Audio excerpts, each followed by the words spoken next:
Hace unas varias semanas ya, tal vez 2 meses, estábamos en Argentina y recibo un texto de esos que no quieres recibir. Un texto con una noticia inesperada. Una amada hermana de la iglesia, su esposo me escribe y me dice que acababa de tener un incidente de su salud, le había dado un stroke y se había complicado bastante. Y no esperas recibir este tipo de noticias. Cuando pregunté cómo estaba ella, me dice, bueno, ella está bien, gracias a Dios, pero no sabía que tantas lesiones habían dejado este derrame que ella había sufrido.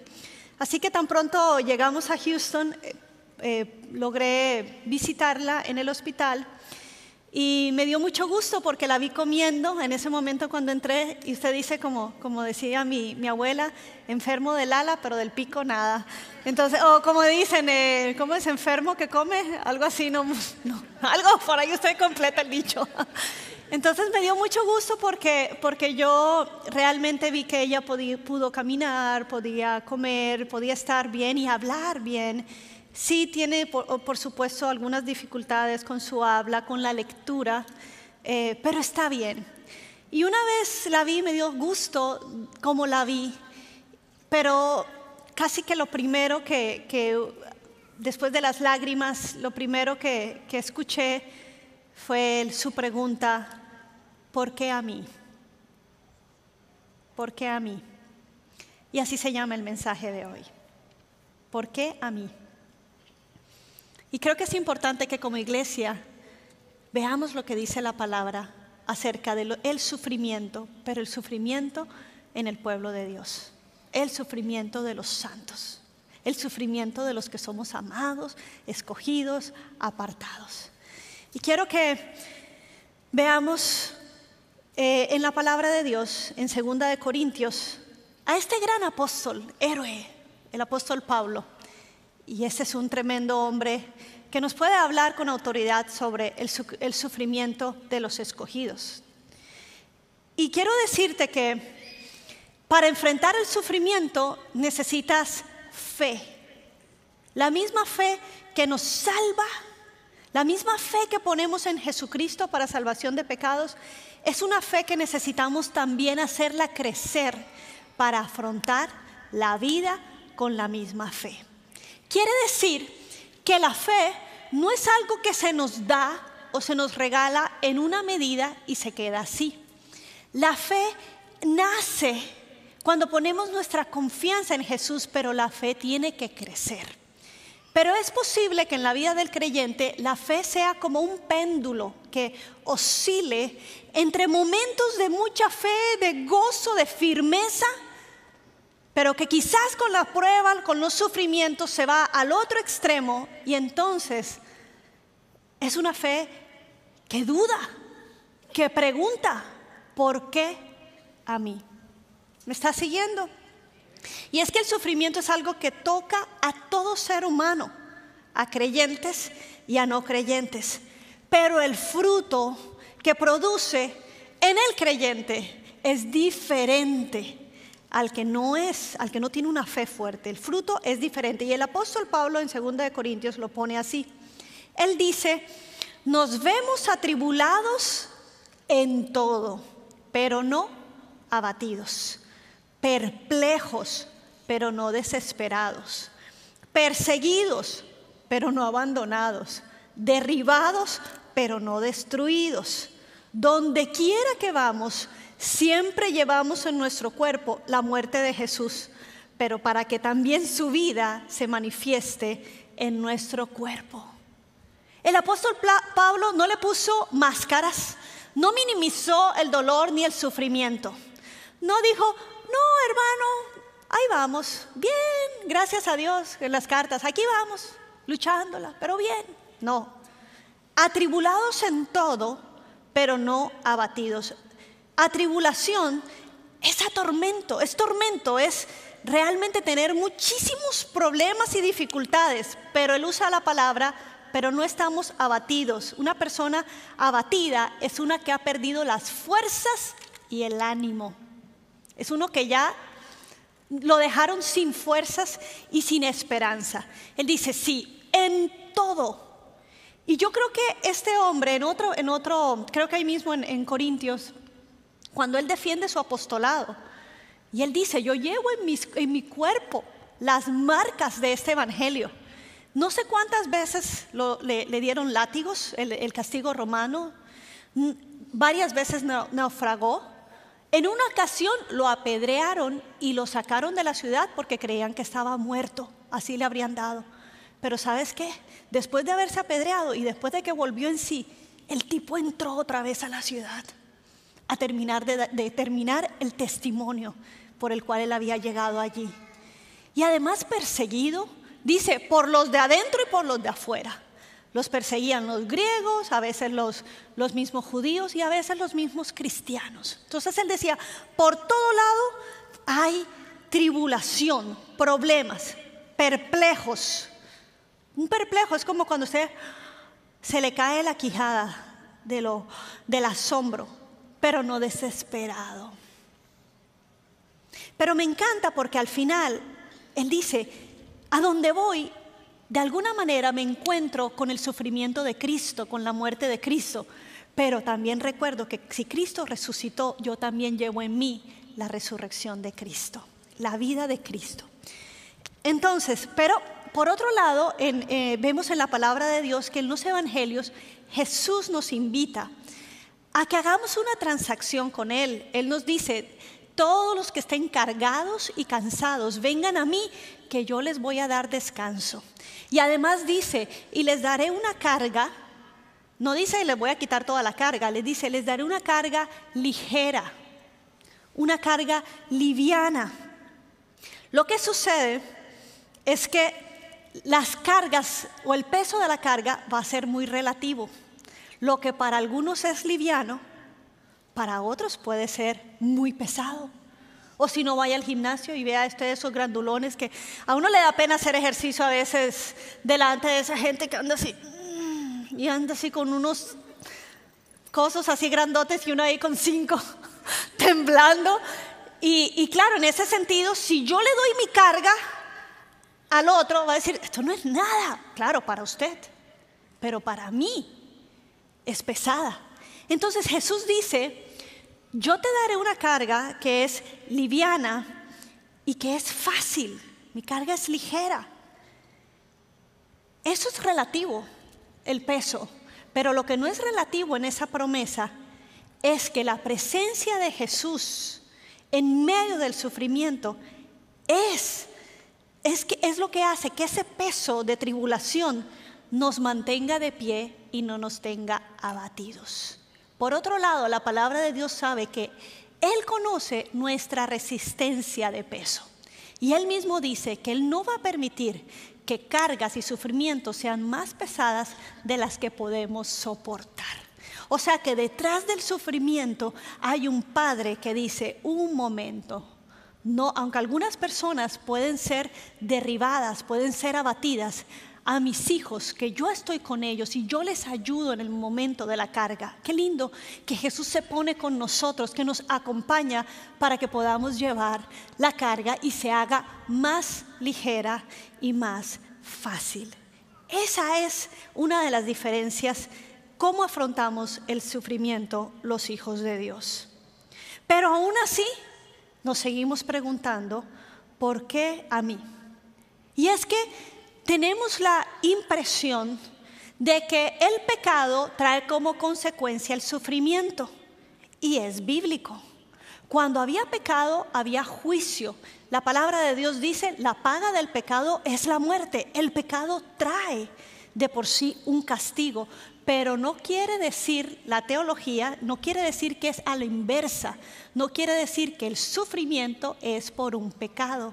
Y esto es alguna de la teología que tenemos algunos cristianos, porque decimos, Señor, yo te sirvo, yo soy una persona que camino en integridad, ¿por qué este sufrimiento, si yo me porto bien, si yo soy un hijo que oro, que estoy contigo, que estoy en comunión. Y entonces hay un caso en el Nuevo Testamento que se presenta esta situación. Dice en Juan 9, versículo del 1 al 3, dice: a su paso Jesús vio a un hombre que era ciego de nacimiento, y sus discípulos le preguntaron: Rabí, para que este hombre haya nacido ciego. Miren la sabiduría de ellos, el pensamiento más bien de ellos. Dice: para que este hombre haya nacido ciego, ¿quién pecó? ¿Él o sus padres? Para ellos eso era la matemática. Pecado trae sufrimiento, por lo tanto sufrimiento es el resultado del pecado. Pero Jesús contesta: ni él pecó ni sus padres, sino que esto sucedió para que la obra de Dios se hiciera evidente en su vida. Y esta enseñanza la debemos de tener nosotros muy clara, porque a veces podemos juzgar mal. Recuerdo un pastor muy amado en la ciudad de Perú que nos comentaba del cáncer que se le había descubierto a su esposa, y todo el proceso de quimioterapia y el proceso que de por sí es muy, muy doloroso para ella, para la familia. Pero él me decía: lo que más me dolía era el juicio de algunas personas que no eran de la iglesia, pero que decían: eso es porque hay pecado en esa iglesia. Y él decía: qué terrible, porque ya estás llevando una carga pesada y el juicio añade una carga más. Pero Jesús nos advierte: no seamos rápidos para juzgar el dolor del otro o el sufrimiento del otro. Cuidado, porque nos dice: no juzgues para que no seas juzgado. No sea que te toque pasar por la misma y te expongas a ese juicio injusto y doloroso de los demás. Entonces, cada vez que hay un sufrimiento y preguntamos: ¿por qué a mí? En el sentido de, si yo no cometo pecado, tienes que entender que no tiene nada que ver necesariamente con que haya pecado o no en la vida. De hecho, personas que fueron íntegras como Job en la Biblia, como Moisés o como Jeremías, que hasta maldijeron el día que nacieron, del dolor y del sufrimiento, aún esas personas pudieron ver la gloria de Dios manifestarse. El mismo José que vemos en Génesis, que fue vendido por sus hermanos por ser un hijo amado de su padre, por envidia. Luego fue mandado a la cárcel por un acto que él no cometió. Y entonces, después de todo este sufrimiento, me encanta porque así termina el libro de Génesis con esta enseñanza. En Génesis, en el capítulo 50, versículo 20, hablando José con sus hermanos, cuando ya su padre había muerto, y ellos dicen: ahora sí que murió mi padre, José va a vengarse de nosotros. Pero José les dice: es verdad que ustedes pensaron hacerme mal, pero Dios transformó ese mal en bien para lograr lo que hoy estamos viendo: salvar la vida de mucha gente. Y es que cuando el cristiano enfrenta el sufrimiento, tiene que llevar consigo la esperanza de que yo veré a Dios glorificarse en esto, de que mi sufrimiento no va a ser para vergüenza mía, va a ser para que sea más evidente la gloria del Señor. Amén. De hecho, la palabra testigo, que es lo que Jesús nos está invitando a hacer a todos sus hijos, que seremos testigos de Él. La palabra, el origen de la palabra testigo en el griego es mártir. Mártir, uno que sufre, pero en el sufrimiento es donde se es un verdadero testigo. Yo puedo decir: qué Dios más bueno, cuando todo está bien. Pero cuando estoy en el fuego y mi fe es inquebrantable, mi fe en el sufrimiento habla más que mi fe en el momento donde todo está bien. Hay ojos que van a adorar a tu Señor cuando te ven a ti, cómo tú enfrentas la enfermedad, cómo tú pasas el umbral de la muerte, cómo tú atraviesas el momento de dolor. No se te olvide, somos testigos. mártires. El primer mártir de la iglesia fue Esteban. Y la palabra de Dios en Hechos nos cuenta que cuando estaba siendo apedreado y Pablo, el perseguidor que aprobó la muerte, en ese momento era Saulo, y aprueba la muerte de ese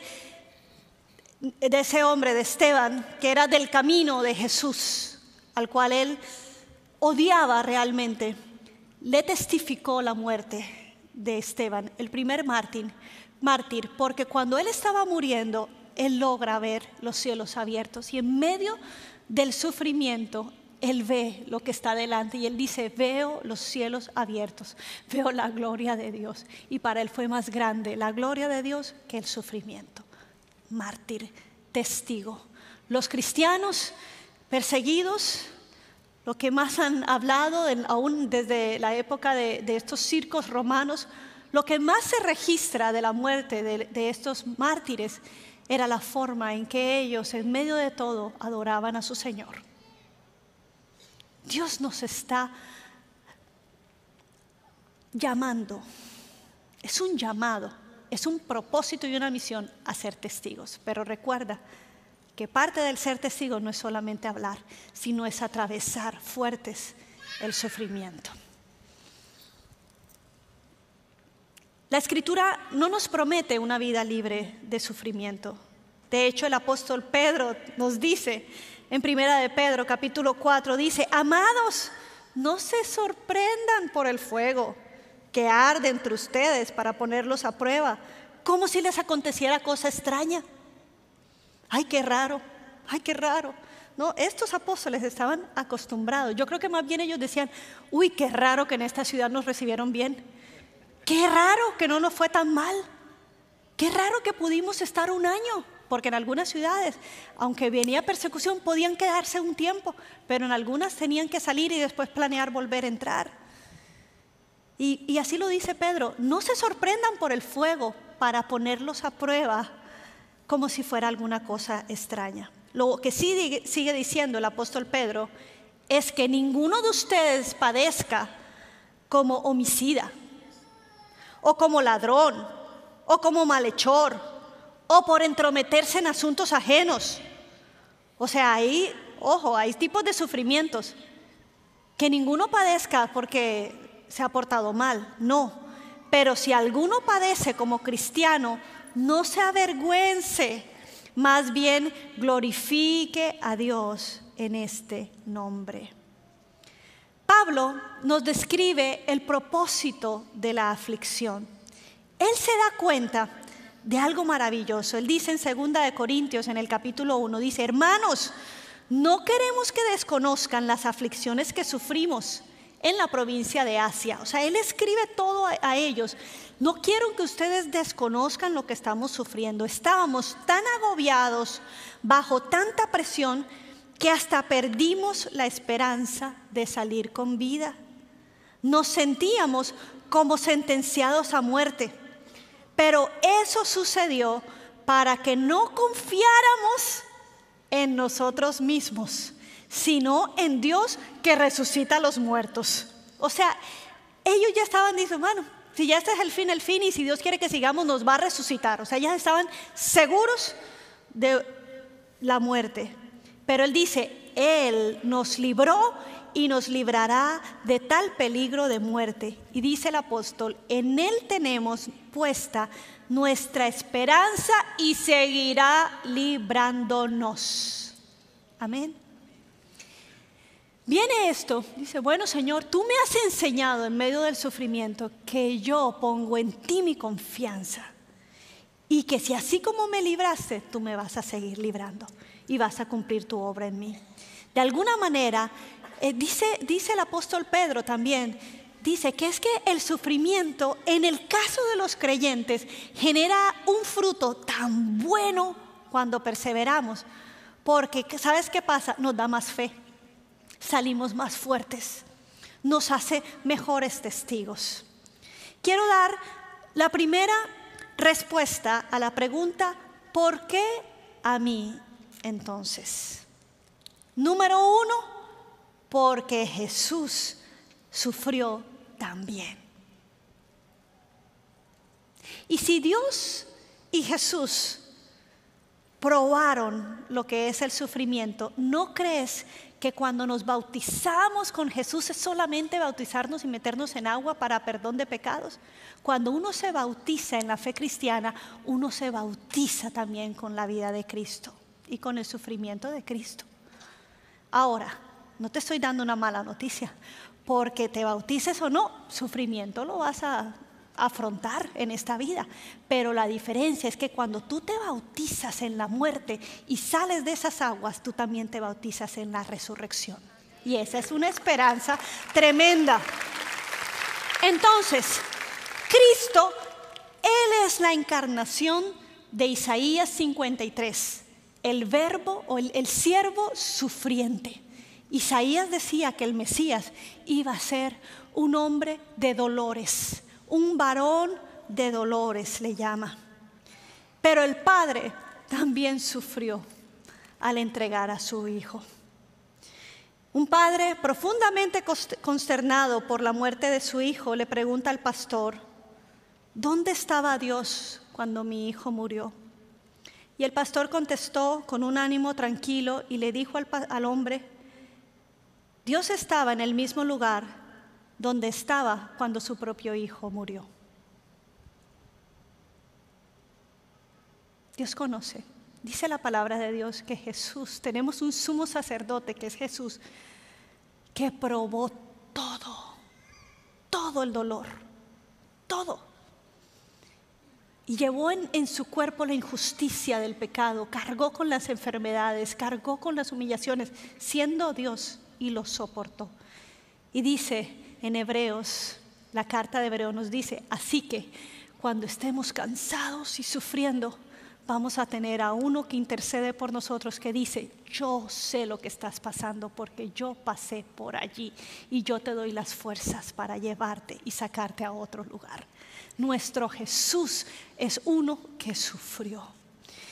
Y también, y yo creo que uno de los mayores sufrimientos como hijos de Dios es cuando oramos y Dios nos dice no. Esa es una de las mayores crisis, porque cuando pedimos con fe, pedimos para que sea un sí, para que Dios haga conforme lo que estamos pidiendo. Pero el mismo Jesús, a quien Dios le respondió todas las oraciones de sanidad, de resurrección, de provisión, cuando Él oró por él, 3 veces en el huerto de Getsemaní oró y le dijo: Señor, Padre, si te es posible, pasa de mí esta copa. Es más, se llevó a los amigos. Él sufrió también el abandono de los amigos, no solamente la traición de Judas, pero la falta de apoyo. Me siento solo. ¿Algunos se han sentido solo luchando? Jesús también. Él les dijo: vengan, a Pedro y a Juan, vengan por favor, acompáñenme a orar. Quédense orando por mí, ¿ok? Sí, Señor. Y se fue a orar así, dijo que se metió a los olivos. Y cuando regresó, y le dice a ella: oigan, les dije que por favor, mi alma está sumamente triste, les decía Jesús, y angustiado. Quédense conmigo orando. Y se durmieron. Se fue por segunda vez a orar y otra vez le dice: Padre mío, si no es posible evitar que yo beba este trago amargo, hágase tu voluntad. Y entonces vuelve a donde estaban sus discípulos, sus compañeros de oración, y los encuentra dormidos otra vez. Y le dice: caramba, ¿no pudieron mantenerse despiertos ni una hora? Estén alerta y oren para que no caigan en tentación. El espíritu va a estar dispuesto a hacer la voluntad de Dios, pero la carne es débil. Por eso es necesario que pongamos la carne en oración, que estemos orando constantemente, no para que no venga el sufrimiento, sino para que podamos vencerlo más rápido, para que podamos ser más fortalecidos. Y esa es una de las claves que nos da Jesús en medio del sufrimiento. La oración de fe no es una oración que demanda o declara, reclama o exige. Yo lo pido, yo lo creo, yo lo reclamo. Mucho cuidado, porque la máxima declaración de fe es cuando después de decir, yo sé, Señor, que en el nombre de Jesús tú sanas. Pero la máxima declaración de fe es decir, pero que no se haga lo que yo quiero, sino yo oro esa voluntad perfecta que se hace en los cielos, en la tierra, en mi vida. Y eso lo oro con fe y creo que es la voluntad perfecta la que se va a hacer en mi vida y estoy bien con eso. Eso es una máxima declaración de fe. Y es que las oraciones siempre tienen que ser en humildad y en sumisión a Dios. A Dios no le podemos torcer la mano. El poder, Él tiene la última palabra. Y Él quiere que vivamos en fe y en autoridad y creyendo, pero siempre dispuestos a aceptar su voluntad. ¿Está conmigo? Entonces, cuando a veces oramos por amados y decimos, Señor, en el nombre de Jesús, sánalos. Señor, creemos que tú los puedes sanar, que tú los levantas. Y la respuesta a veces es un no. Y es el tiempo de partir. Tenemos nosotros que decir, Señor, nos doblegamos a ti y creemos y anhelamos más tu perfecta voluntad. Y entonces podemos agarrar fuerzas para afrontar el sufrimiento. Segunda respuesta de ¿por qué a mí? Porque Dios quiere ser tu respuesta. Dios quiere ser la respuesta a tu sufrimiento. En el libro de Job vemos a un hombre que se queja, que maldice el día que nació, que le dice al Señor, ¿por qué a mí? Pero nunca maldice al Señor. Hasta la esposa le dice, bueno, era lo único que le faltaba, ¿verdad? La esposa le reprocha y le dice, ¿todavía mantienes firme tu integridad? Ya, maldice a Dios y muérete. Y Job le respondió, qué apoyo, ¿verdad? Qué cosa más bella. Y Job le respondió, mujer, hablas como una necia. Si de Dios sabemos recibir lo bueno, ¿no sabremos también recibir lo malo? Y a pesar de todo esto, Job no pecó ni de palabra. Después de mucho tiempo, después de que llegaron amigos de él a tratar de investigar cuál era el pecado de Job para que le vinieran todas estas calamidades, Dios se aparece a Job y le da la respuesta. Dice que en medio de un torbellino, en medio de una tempestad, o sea, tras de que fuera poco, el hombre estaba en ceniza, estaba con llagas, se le habían muerto hijos, había perdido todo y le cae un aguacero encima. Una tempestad, y en medio de esa tempestad se encuentra con Dios. Y en el capítulo 38 le dice el Señor, ahora sí, vente hombrecito, levántate, cíñete. O sea, cuando no me veías, tú hablabas y tú decías, cuando esté delante de Dios me voy a defender. Bueno, vente, defiéndete. Y le dice Dios, ¿dónde estabas tú? ¿Dónde estabas tú cuando yo formé el universo? Cuando yo creé las estrellas y le puse nombre, cuando yo le puse límites al mar, cuando yo levanté los montes, cuando Job conoce al Todopoderoso. Después de un capítulo entero de Dios, del Señor hablar, no, de hecho 2, el 38 y el 39, Dios le habla, y en el 40 le dice, a ver, dime, y Job dice, yo me tapo la boca, yo aquí no hablo, perdóname, Señor. Y sigue en el capítulo 39 y en el capítulo 40 le dice el Señor, ¿corregirá al Todopoderoso quien contra él contiende? Que le responda a Dios, ¿quién se atreve a acusarlo? Y dice Job, ¿qué puedo responderte si soy tan indigno? Me tapo la boca con la mano, hablé una vez y no voy a responder. Es más, acabo de hablar, pero no voy a insistir. Y luego en el capítulo 42, Dios sigue hablando quién es Él, su poder, mostrándole quién es la clase de Dios. Job termina diciendo, yo sé muy bien que tú lo puedes todo, que no es posible frustrar ninguno de tus planes. ¿Quién es este? Has preguntado, que sin conocimiento oscurece mi consejo. Yo reconozco que he hablado de cosas que no alcanzo a comprender, de cosas demasiado maravillosas que me son desconocidas. Tú dijiste, Señor, ahora escúchame, yo voy a hablar y yo te cuestionaré y tú me responderás. Señor, yo de oídas había oído hablar de ti, pero ahora te veo con mis propios ojos, por lo tanto me retracto de lo que he dicho y me arrepiento en polvo y ceniza. Hay tanto dolor a veces, y no estoy diciendo que es malo quejarte, porque te hablé de Moisés, te hablé de Jeremías, te hablo de Job. Pero en medio del sufrimiento, simplemente cuando conocemos o cuando tenemos la oportunidad de que el mismo Señor se nos revele, solo podemos caer de rodillas y decirle, Señor, me arrepiento, me retracto, pero ahora te conozco. Y la restauración de Job fue increíble. El postrer estado de Job fue mejor que el primero. Las bendiciones de Dios sobre la vida de ese hombre. Tremendo. ¿Qué tal si el sufrimiento nos hace un favor y nos abre los ojos? Cantamos, abre mis ojos, oh Cristo. Señor, quiero conocerte más. Y el Señor dice, mi hijo, yo también quiero que me conozcas, pero estás muy distraído. Necesito llevarte al cuarto de oración. Y a veces el cuarto de oración es cuando hay sufrimiento, porque si no, no entramos al cuarto de oración. ¿Verdad? Estamos muy ocupados con las bendiciones que Dios nos da. Y en ese sentido, cuando estoy de rodillas, el sufrimiento me ha hecho un favor porque se ha revelado Dios a mi vida. Miren, ahora que fuimos a España en junio, fuimos a visitar a este pastor que ustedes conocen, muy amado, el pastor Marcos Zapata.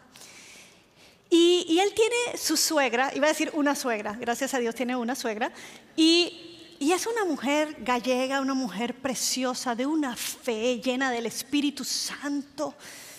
Hermosa ella, nos preparó una cena. Nos preparó una cena increíble. Y entonces ella me dice, Gloriana, tuvieras, es una mujer de oración tremenda, me dice, tuvieras la relación que tengo tan preciosa con mi Dios. Yo le pregunto, Señor, mis hijos te aman como yo te amo. Y Él me ha hablado de cada uno, me dice. Pero en una ocasión le dije, Señor, ¿por qué tú permitiste que se muriera mi esposo? Yo me siento sola. Han pasado muchos años, Señor. Respóndeme tú que me hablas, Señor. Y dice, y el Señor me respondió. Claro, yo estaba pendiente. ¿Y qué te dijo? Y me dijo, y me mostró cómo Dios me ve. Lo vi desde el cielo, vi un gran árbol y se venía acercando así la visión al árbol, pero de pronto fue bajando del árbol y me llevó a un hormiguero, y del hormiguero había un montón de hormigas y había una hormiga y me dijo, ¿esa eres tú? Y yo me quedé así. Y ella me dijo, ¿y ya?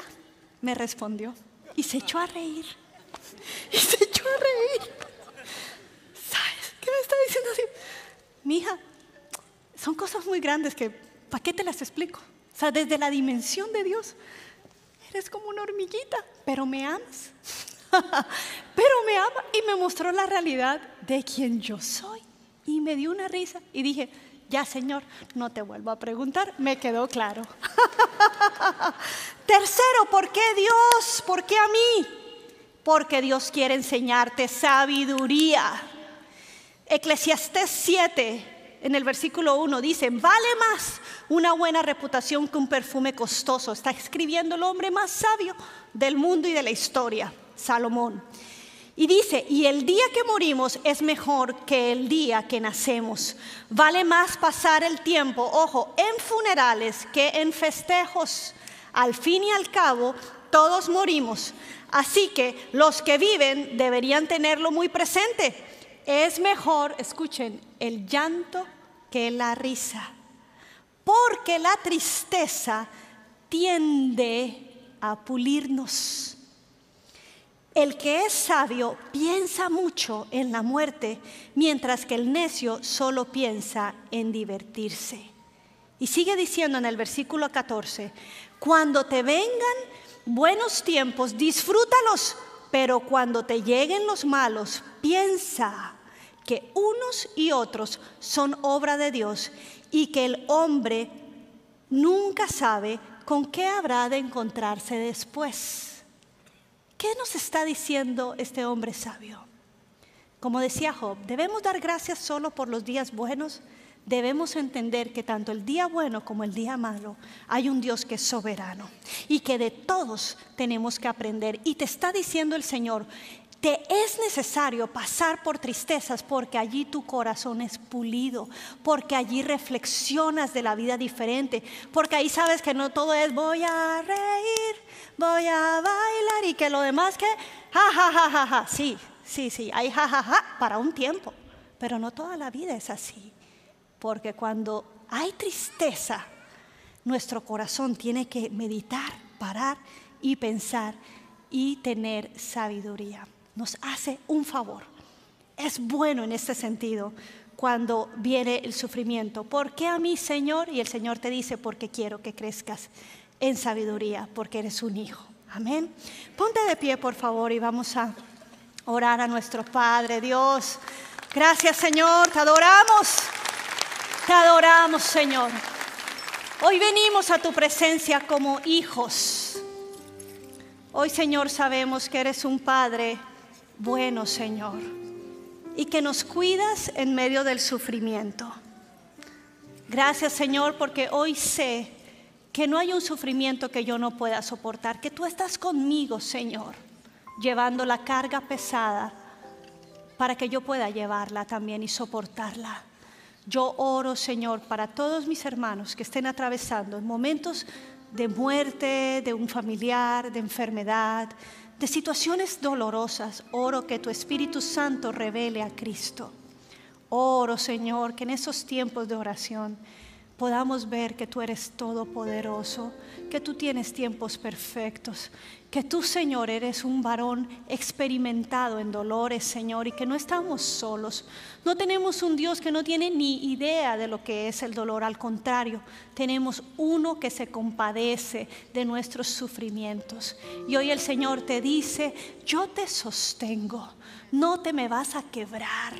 No te me vas a desanimar, no vas a estar abatido, no vas a estar derrotado, no vas a estar en desesperanza. Hoy infundo fuerzas nuevas en ti. Hoy yo te digo, vas a salir del otro lado victorioso, porque así como te identificas con el sufrimiento y la muerte, yo resucité, yo vencí lo invencible, yo vencí la muerte. Esto te da esperanza. No te me apartes, no te me vayas lejos, porque ¿a dónde irás sin mi ayuda y sin mi presencia?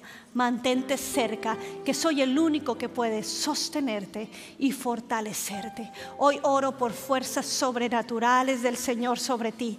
Hoy oro que tu espíritu se enfoca y todo pensamiento de desánimo se echa afuera, y tú cantarás las victorias de tu Señor, que es tu esperanza, en quien has puesto tu confianza. Yo te bendigo en el nombre de Jesús, y que la presencia del Espíritu Santo esté en tu casa, en tu mente, en tu trabajo, y te dé sabiduría. Que todo momento de tristeza y tribulación te haga pensar de una manera diferente y meditar, y que el Señor sea revelando y dando sabiduría para todo aquel que lo necesite, en el nombre de Cristo Jesús. Amén y amén. Vamos a darle un aplauso a nuestro Señor. Victorioso es Él. Amén.